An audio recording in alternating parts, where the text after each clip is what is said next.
지난주에는 구조였죠. 맞나요? 예, 맞나요? 예. 가족들한테 연락이 와가지고 왜 연락이 왔지? 가만히 생각해보니까 구조였어요. 금요일 날도 제가 잠깐 나눴었는데 새해 복 많이 받아라, 새해 복 많이 받아라 그러는데 금요일 날도 잠깐 나눴었던 겁니다. 근데 우리가 받는 것에 너무 익숙하지 않나라는 생각을 좀 해보게 되더라고요. 그래서 우리 믿는 사람들의 인사는 새해 복 많이 받는 것도 중요한데 새해 복 많이 나눕시다. 새해 복 많이 나눕시다. 줄 수 있는 자가 됩시다. 이렇게 인사하자고 얘기를 했었는데요. 올해는 뭐 이제 지나갔으니까 새해가 돌아오면 새해 복 많이 나누는 새해 복 많이 나눕시다라고 인사하셨으면 좋겠어요. 예, 할렐루야. 예, 구정이었어요 지난주. 그리고 신정, 그러니까 1월달에 있는 1월 1일이죠. 이 신정이 시작된 지, 그리고 신정이 지나가서 이제 새해가 시작된 지 2달이 이제 지나가고 있습니다. 네, 2달이 다 지나가고 있어요.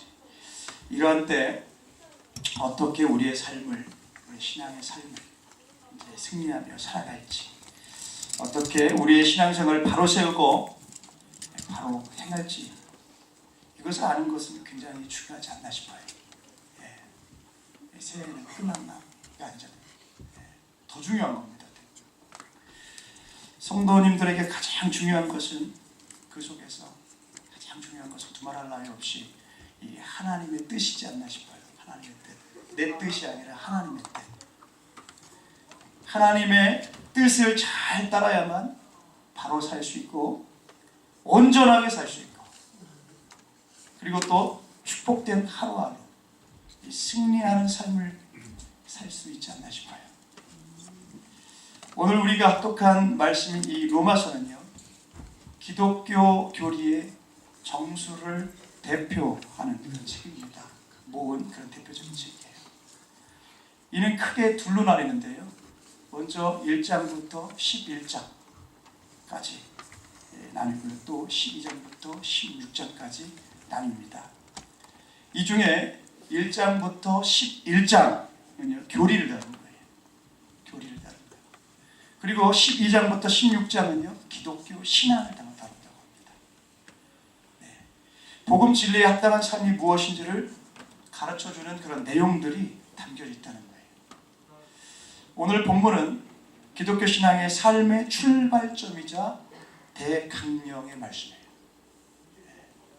기독교 신앙의 삶의 출발점이자 대강령의 말씀입니다. 우리의 삶의 확실한 방향과 기본 노선으로서의 본문은 확실한 방향이 무엇인지를 뚜렷하게 보여주고 있다는 것이죠. 이제부터 이 시간 하나님 앞에서 그러면 어떻게 살아야 할지를 이 말씀을 통해서, 하나님의 뜻을 분별하며 사는 삶이 무엇인지를 오늘 본 말씀을 통해서 한번 살펴보면서 귀한 하나님께서 주시는 은혜를 받는 시간을 갖도록 하면 좋겠습니다. 네, 할렐루야. 누가 봐도 마지막 때라고 하는 이 시대에 하나님의 뜻을 아는 게 굉장히 중요하지 않나 싶어요. 하나님의 뜻, 하나님의 뜻을 분별하는 삶. 어떤 삶이 하나님의 뜻을 분별하는 삶인가? 첫 번째는 이 세대를 본받지 않는 삶이 바로 하나님의 뜻을 분별하는 삶입니다. 이 세대를 본받지 아니하는 삶이 바로 하나님의 뜻을 분별하는 삶이다. 오늘 본문 말씀인 로마서 12장 2절 말씀 초반부에 나오죠. 제가 대독합니다. 너희는 이 세대를 본받지 말고, 여기서 말씀이 이어져요. 시간 관계상 읽지 않고요. 이 세대를 본받지 않는다는 것은 이 죄악 세상을 따르지 않음을 뜻합니다. 죄악된 세상을 따르지 않음을 뜻한다. 이 세대를 본받지 말고 라는 이 말씀을 직역하면 뭐라고 할 수 있냐면, 이 세대를 본받지 말라. 이 세대를 본받지 말라. 본받을 때는 본받고 그렇지 않을 때는 그렇지 않아도 돼가 아니에요. 말씀이 보니까 이 세대를 본받지 말라. 직역하는 말씀. 즉 강력하고도 확고한 명령의 의미가 담겨져 있는 말씀이더라는 거예요. 이 중 본받지 말고 라는 말씀은요, 헬러 원문으로 시스케마티조 라는 이 단어가 쓰였어요. 이는 모양을 띠다, 흉내를 내다. 모양을 띠다, 흉내를 내다라는 그런 의미를 갖고 있다 그래요. 즉 본성에 맞지 않는 일을 흉내낸다는 의미도 갖고 있다. 즉 이는 죄악 세상에 대해서는 어떤 경우에라도 본받지도 말고 흉내도 내지 말아야 함을 말씀하고 있는 거예요. 그렇습니다. 죄악 세상을 따르지 않아야 되는 거예요. 데살로니가전서 5장 22절 말씀해 보면요, 악은 어떤 모양이라도 버리라. 아주 우리가 한 번쯤은 들어봤던 말씀이죠. 악은 어떤 모양이라도 버려라. 버려라. 이 말씀 그대로 우리는 이 세대 그리고 이 세상 죄악된 풍조들 그리고 악의 어떤 모양이라도 버려야 될 줄로 믿습니다. 네. 결코 이를 자원해서 쫓을 필요는 없는 거예요. 그래야만 우리는 하나님의 뜻과 인도를 받아서 살 수 있는 것입니다. 시편 1편 1절로 2절 말씀을 제가 대독합니다. 복 있는 사람은 악인들의 꾀를 따르지 아니하며 죄인들의 길에 서지 아니하며 오만한 자들의 자리에 앉지 아니하고 오직 여호와의 율법을 즐거워하여 그의 율법을 주야로 묵상하는 도다. 성경이 말씀하는 이 축복을 위한 길은 두 가지. 우선적으로 생각해야 하는 것은 여호와의 율법을 즐거워하고 묵상하는 것입니다. 여호와의 율법을, 말씀을 옆에 두고 즐거워하고 묵상하는 것. 사람이 간절해질 때는 이게 좀 현실적으로 다가오는 것 같아요. 제가 군대에 있을 때 화장실에서 성경을 읽는데 막 꿀보다 단 거기다 아무것도 못 보게 하니까 이 성경 읽는 게 얼마나 막 행복했던지 화장실에 숨어가지고 율법을 즐거워하고 묵상하는 거예요. 그 속에서 묵상이 돼요. 즉 말씀과 더불어 살고 말씀을 기뻐하며 말씀대로 살아가는 것을 말씀하고 있는 거예요. 다른 한편으로는 또 죄인의 길, 악인의 꾀, 오만한 자의 자리를 멀리해야 된다는 거예요. 이 중 후자, 즉 죄인의 길, 악인의 꾀, 오만한 그런 자의 자리에 앉지 않음이 곧 이 세대를 본받지 않음과 같다는 거예요. 여러분, 이처럼 이 세대를 본받지 않아야 이 죄인의 길, 악인의 꾀, 오만한 자의 자리를 멀리해야 하나님께 인정받을 수 있는 거예요. 그래야만 멸망길에서 벗어날 수 있는 것입니다. 하나님이 인정하시는 삶, 하나님 앞에 복된 삶을 바로 살아갈 수 있는 저와 여러분들이 다 되셨으면 좋겠어요. 할렐루야. 네. 우리 공심으로 살아야 돼요. 공심으로. 죄나 악은 어떤 경우에라도 멀리하고 그 모양이라도 버려야 되는 것입니다. 누군가 죄에 대해 마음을 열어버리면요, 이는 그 죄 하나에만 관련이 되는 것이 아니라는 거예요. 그 죄악을 가까이 하면 다른 모든 죄악과 관련이 되고요, 결국 멸망의 길로 치닫게 되는 것을 곳곳에서 많이 봅니다. 뭐 큰 죄 하나 지면요, 그 큰 죄 안에 있는 작은 짜잘한 죄들은요 너무나 쉽게 왔다 갔다 하면서 짓게 된다는 거예요. 쉬워집니다. 죄 짓는 거. 1년에 이전에 청년들 사역할 때 이렇게 보니까요, 뭐 진도가 빠르게 나가잖아요. 그러면 그 밑에 진도들은 뭐 쉬워요. 자유합니다. 누가 뭐라고 하는 사람이 없으니까. 그게 죄인지 몰라요. 부모의 심정을 가진 자의 눈으로 볼 때는 참 속상하죠. 내 자식 같으니까. 이 죄라는 게 그렇다는 거예요. 위에 상위권의 죄를 한번 딱 지어놓으면 하위권의 죄들은 그냥 쉬워져요. 이 그레시안이라는 사람은 이렇게 말하고 있습니다. 사소한 악에게 문을 열어주지 말라. 반드시 다른 큰 악들이 슬그머니 뒤따라 들어올 것이다. 이런 이야기를 하고 있고요. 명심보감에 보면요, 악이 그릇에 가득 차면 하늘은 반드시 이것을 깨뜨린다 라고 경고하고 있어요.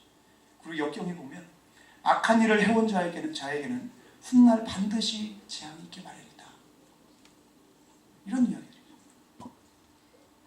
그렇습니다. 죄는 더 큰 악, 더 큰 비극, 더 큰 심판으로 이어집니다. 그리고 최후 심판으로 이어지게 됐다는 거예요. 우리가 이 세대에 죄악 세상을 본받으면 그와 같은 비극으로 이어지게 될 수밖에 없는 거예요. 내가 세상에 발을 담그고 있는데, 묻어 있는데, 하나 쪽, 한쪽 안 담근 쪽만 깨끗하다고 깨끗한 게 아니죠. 제가 누군가 이렇게 말하다가 대고 침이 딱 튀었더니 아우 더러워 딱 들어요. 그것이 더러운 건 우리가 안단 말이죠. 근데 죄가 얼마나 더럽고 잘못된 건지를 모르는 것은 우리가 잘못된 것이다. 그런 것에서 우리나라 속담에도 그런 이야기 있죠. 바늘도둑이 소독된다. 쉬워지는 겁니다. 작은 죄악들이 쌓여지고 아니면 큰 죄악이 한번 딱 저질러지면 그런 것들은 쉬워지게 되는 거예요. 우리는 이 세대를 본받지 않아야 될 줄로 믿습니다. 이 세대를 본받으면 비극으로 이어질 수밖에 없어요. 그렇게 우리는 늘 죄를 멀리해야 될 줄로 믿습니다. 그렇습니다. 성도가 새로운 삶을 살고자 한다면 가장 먼저 죄를 멀리해야 되는 거예요. 이를 가장 중요시하고 가장 앞세워야 되는 거예요. 결단하자는 거예요. 결단하자. 과거 이스라엘을 하나님께서 구원해내실 때 가장 앞세우셨던 것이 바로 뭐냐면 죄악 세상을 상징하는 그 애굽에서 그들을 구원하여서 건져내시는 거예요. 그것이 젖과 꿀이 흐르는 가나안 땅에 이르는 출발점이었다. 출발점. 우리도 같습니다. 세상과 구별되며 죄를 멀리함이 새로운 삶, 축복된 삶을 살 수 있게 해준다. 그것을 좀 이 시간 말씀을 통해서 좀 다시 내 심령 가운데 새길 수 있었으면 좋겠습니다. 그래서 이런 일 다 할 수 있겠니? 주님께서 물어보실 때 용감한 믿음의 선배들처럼 아멘! 주님 하고 나갈 수 있으면 좋겠다는 거예요. 노멘 그러면 안 돼요. 주님 부담스럽습니다. 저는 말고요. 저 사람이 했으면 좋겠어요. 이러지 않았으면 좋겠어요. 좋은 것은 우리가 서로 가지려고 하더라고요.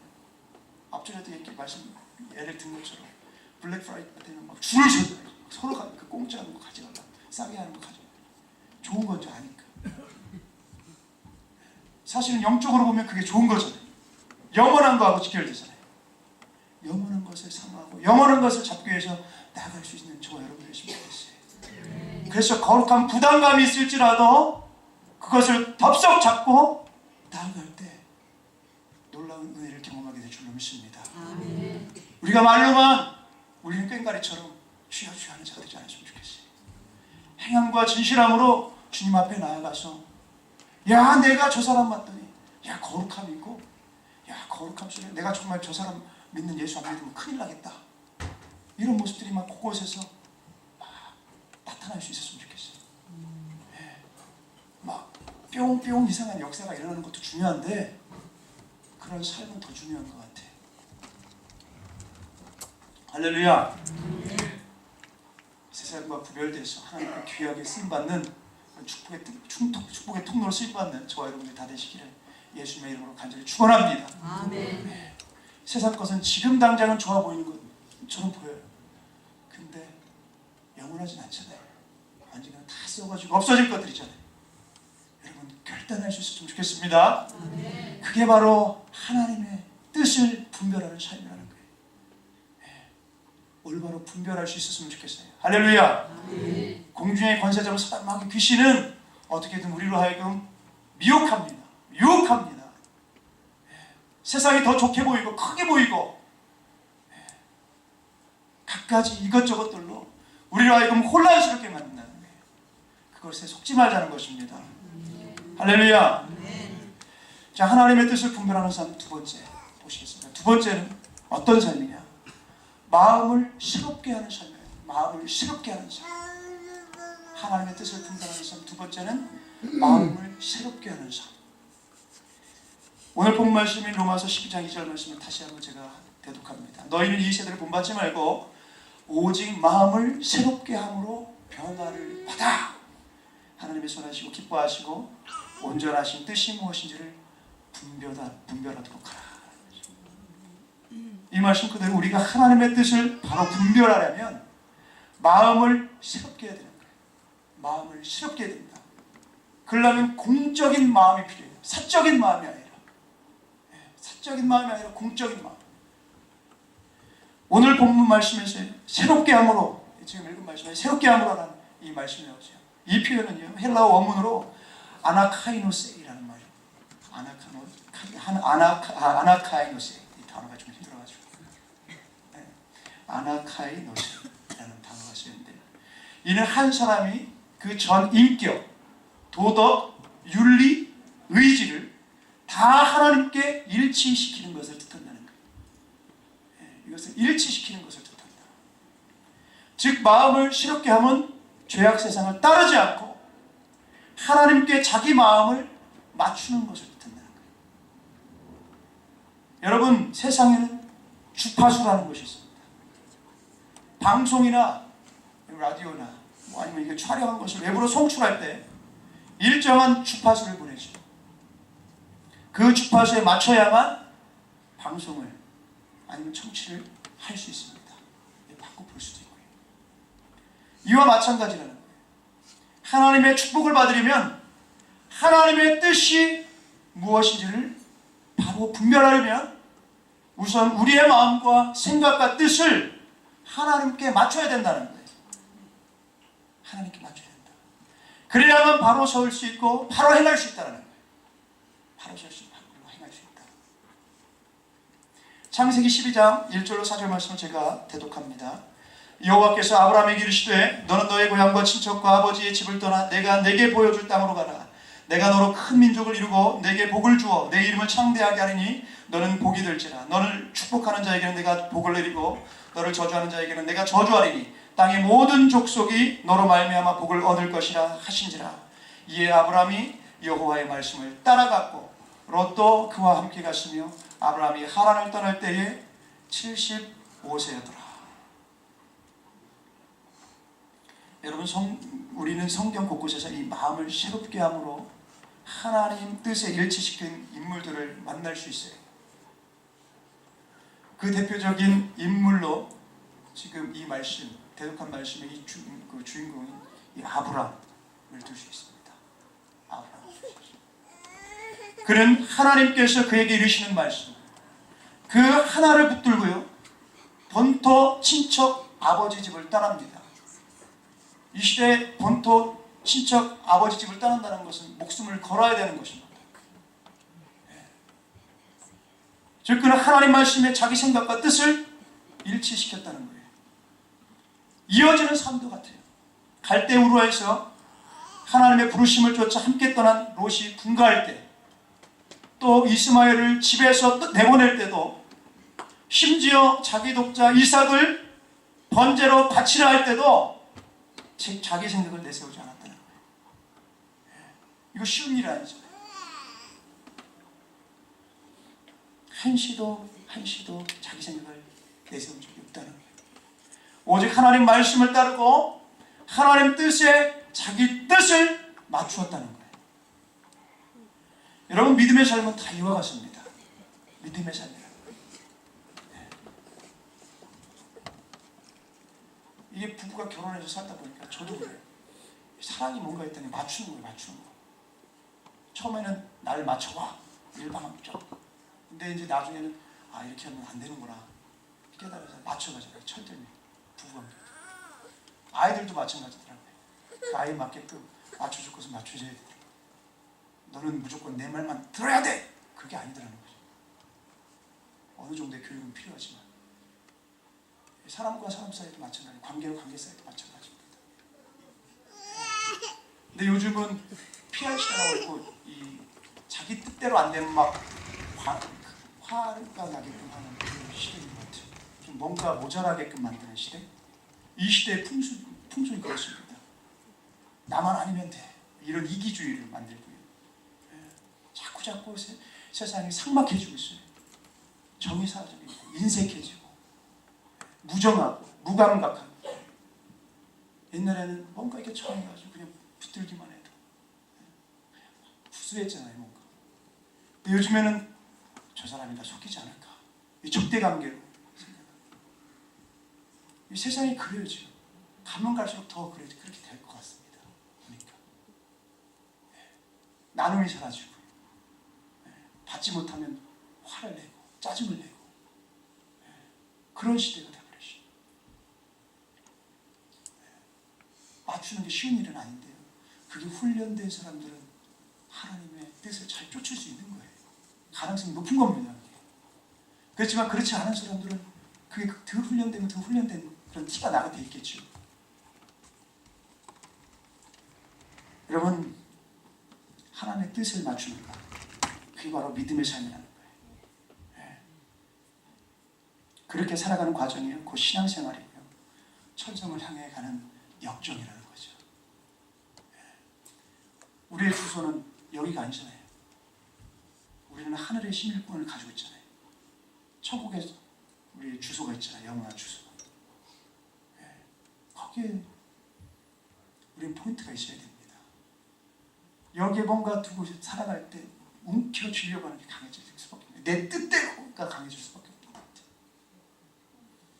사도행전 13장 22절 말씀을 제가 대독합니다. 패하시고 다윗을 왕으로 세우시고 증언하여 이르시되 내가 이새의 아들 다윗을 만나니 내 마음에 맞는 사람이라 내 뜻을 다 이루리라 하시더니 성경에서 아브라함만큼 존귀하고 위대한 삶을 살았던 사람으로 다윗이 있어요. 아주 훌륭한 믿음의 선배. 그는 신정왕국 이스라엘의 대표적인 왕이고요. 가장 모범적이고 가장 강성한 왕이었습니다. 그가 이처럼 위대하고 영예롭고 존귀한 왕으로 쓰임받은 것은 바로 이 좀 전에 대독한 말씀, 이 한 절 속에 해답이 나오는 것입니다. 무슨 말씀이냐? 곧 그가 내 마음에 맞는 사람이다. 그가 내 마음에 합한 사람이다. 곧 하나님 마음에 맞는 사람이었기 때문에 이는 그가 본래부터 마음이 하나님과 하나 되고 합하였다는 말이 아니에요. 본성적으로 그런 사람은 없어요. 본성적으로. 다만 그가 하나님 말씀을 받들고 하나님 마음에 자기 마음을 맞추어 갔기 때문이라는 거예요. 오늘날 살아가고 있는 우리도 그렇습니다. 새로운 마음으로 사는 것은 곧 하나님과 마음을 맞추는 거예요. 하나님 마음에 합한 삶을 사는 것입니다. 이것이 곧 마음을 새롭게 하는 삶이에요. 우리는 이 세상의 유행을 따라가서는 안 돼요, 사실은. 성경을 따라가야 됩니다. 말씀을 따라가야 됩니다. 이 세상의 유행을 따라가면 이 세상 사람밖에 더 되겠어요? 이 세상 사람밖에. 우리는 이 세상 사람, 이 세상의 유행을 따라가는 사람들이 아닙니다. 이 감리교의 창시자인 요한회서는 있죠. 요한회서는. 저도 영국에 한번 갔다 왔을 때 선교장을 갔다 올 때 거기 한번 들렸었는데요. 이분이 목회한 그 교회 누가 보고요. 가면 이 요한회서는 하나님의 뜻을 쫓고 하나님께 마음을 맞추고자 온 마음과 온 뜻을 이제 다 했던 겁니다. 이를 위해 그는요 늘 예수님을 닮아가고자 힘썼다는 거예요. 그는 예수님을 닮아가고자 예수님께서 어찌하셨는지 초점을 맞췄다 그래요. 초점을 맞췄다. 예수님께서 자기 뜻이 아니라 하나님의 뜻, 아버지의 하나님의 마음으로 살고자 몸부림쳤기 때문이에요. 예수님 자체가, 예수님부터가. 우선 웨슬레는 예수님이 새벽 미명에 기도하셨음에 초점을 맞췄어요. 새벽 아직도 밝기 전에 예수께서 일어나 나가 한적한 곳으로 가서 거기서 기도하시더니 마가복음 1장 35절에 이렇게 말씀하고 있거든요. 즉 예수님은 새벽 동이 뜨기 전 하나님의 뜻을 구하고 받고 받들고자 기도함으로 하루를 시작하셨다는 거예요. 웨슬리 역시도 한결같이 기도하는 삶을 살았는데 이는 바로 예수님이 그와 같이 행한 것을 닮아가기 위함이었다는 거예요. 다른 한편 웨슬리는 예수님이 기도하신 습관만 아니라 두 가지 대표적인 기도 내용에 초점을 또한 맞췄어요. 우선 주기도문에 기록된 바 뜻이 하늘에서 이루어진 것처럼 땅에서도 이루어짐을 구하는 기도입니다. 다음으로 나의 원대로 마시고 아버지의 뜻대로 되게 해달라는 이 겟세마네의 기도예요.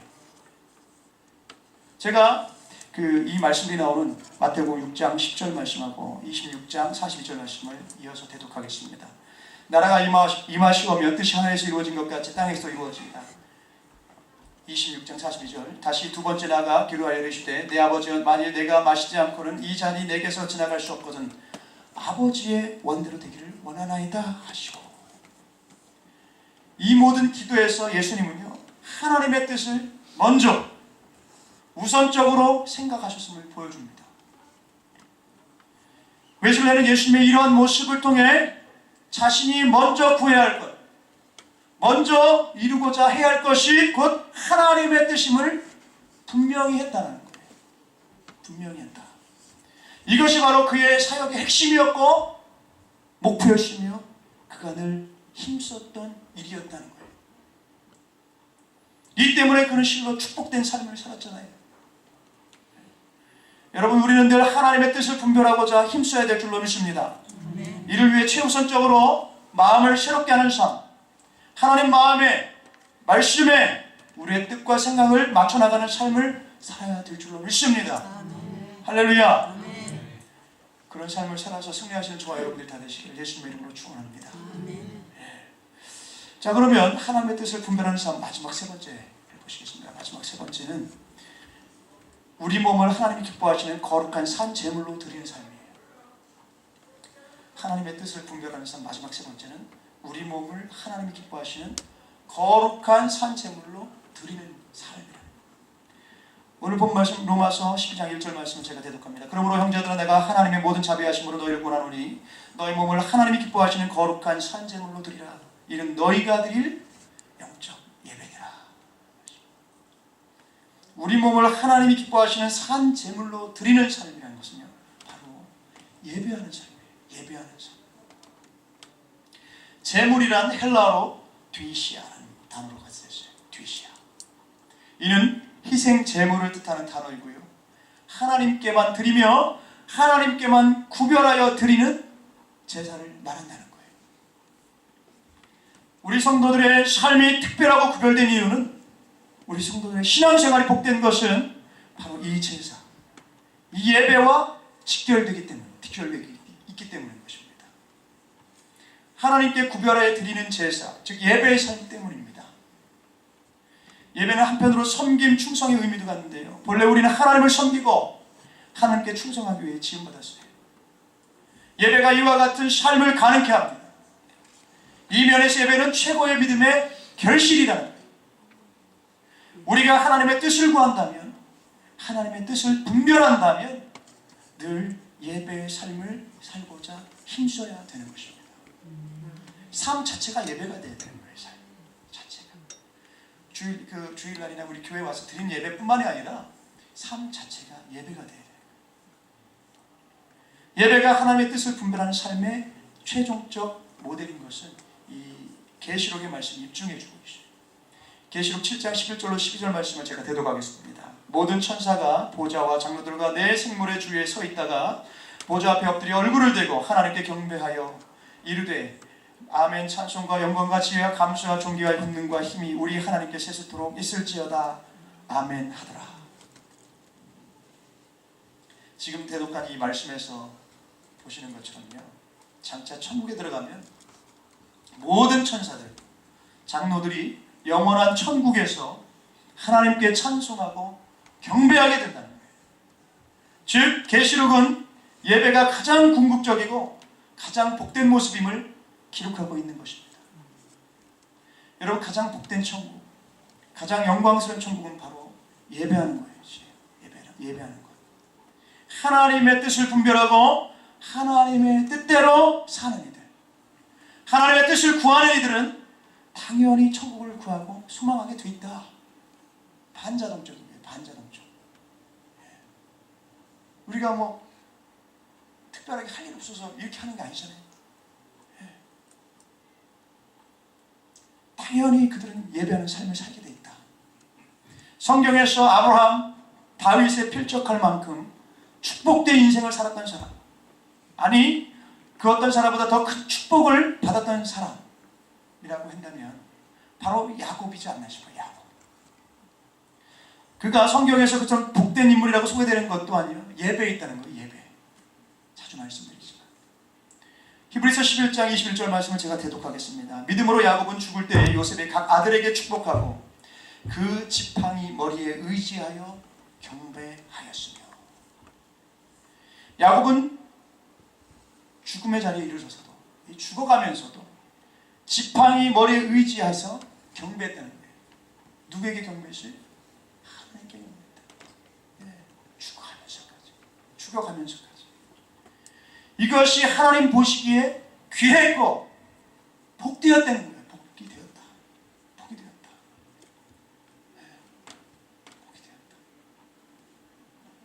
오늘날을 살아가고 있는 우리도 그렇습니다. 우리도 예배를 최우선해야 될 줄로 믿습니다. 이것이 곧 하나님의 뜻을 정확히 분별하는 삶이고요. 야곱처럼 최고의 인물이 되고 최고의 축복을 받는 삶을 사는 비결이라는 거예요. 이런 정말 비결을 그냥 한쪽 귀를 듣고 한쪽 귀를 흘려버리지 않았으면 좋겠습니다. 충만히 받아 누리실 수 있는 저와 여러분이 되시면 좋겠어요. 아멘. 할렐루야. 아멘. 에머슨 파스틱이라는 설교자가요, 미국 사람들이 교회에 나가는 4가지 주된 동기를 조사해가지고 다음과 같이 밝혔어요.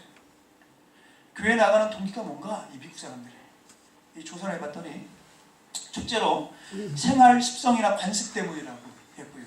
두 번째는 그 목회자의 설교를 듣기 위해서, 교회 강좌 듣을 때. 셋째로 교회 활동을 통해 사회의 인정을 받기 위해서, 인정받기 위해서. 넷째로는 일시적인 위안을 얻기 위해서 이제 교회에 나가더라는 거예요. 이 4가지 이상의 이유들은 사실상 성경에서 말하는 참 예배와 거리가 멀다는 거예요. 이 모든 것은 자기들의 습관 혹은 인간적 유익 아니면 감정적 목적 때문이라는 거예요.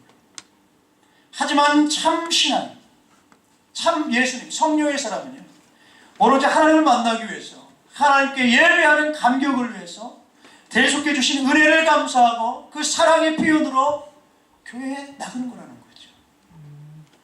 즉 참 신앙인들은 참 예배, 온전한 예배를 드리는 자들인 것입니다. 그들이 하나님이 기뻐하는 자들이고요, 온전한 축복을 받게 되는 그런 자들이라는 것이죠. 이와 관련해 헨리 바알이라는 설교자는요, 이렇게 이야기하고 있어요. 뭐라고 이야기하고 있냐면, 하나님은 자신을 신령과 진정으로 예배하는 자와 함께 하시며 그를 위해 일하시고 그를 통해 역사하시며 그 안에서 성취하신다 라고 이야기합니다. 여러분, 이제 한 해가 시작한 지 2달이 지났고요. 지나가고 있습니다. 다음 주는 이제 3월 첫째 주가 돼요. 올 한 해 정말 우리가요, 영과 진리로 예배하는 일에 전심 전력 전념할 수 있으면 좋겠어요. 예배하는 그런 삶을 살 수 있는 그런 한 해가 됐으면 좋겠어요. 그래서 이 한 해를 그렇게 드림과 동시에 내년 한 해는 더 드리기 위해서 몸부림칠 수 있으면 좋겠다는 거예요.